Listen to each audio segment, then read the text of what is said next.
America, auto industry got really complacent in the market. They didn't keep up with the newest improvements, and so we were outbeaten by foreign competitors. In the 70s and 80s, pretty much all you could buy was an American vehicle, and then you come along in the 90s, late 80s, and there's the Japanese vehicles, Chinese cars, and we heard all the recalls in the 90s. Ford, for example, had some real problems, and there was a real question of the company.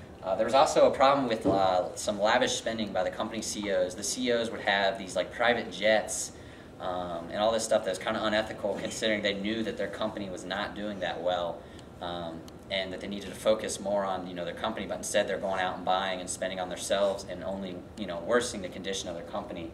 Again, bad. They kind of had bad allocation of resources.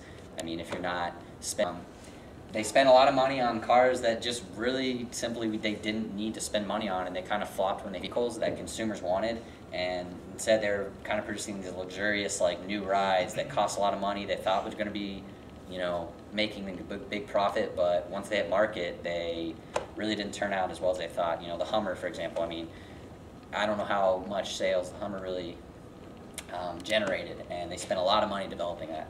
Also, increased fuel prices led to consumers opting out of a car too. Go and let's buy the Japanese or foreign cars and spend a little bit less. Right now, Saudi Arabia is by far the highest producing with lowest consumption, and they produce a lot per year. And the United States leads the world in consumption.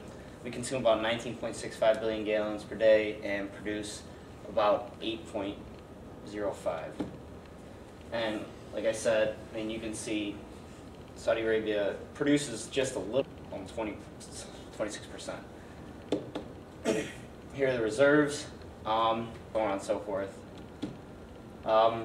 Previous years of U.S. consumption, we've, in the past 7 years, led the world in the oil consumption.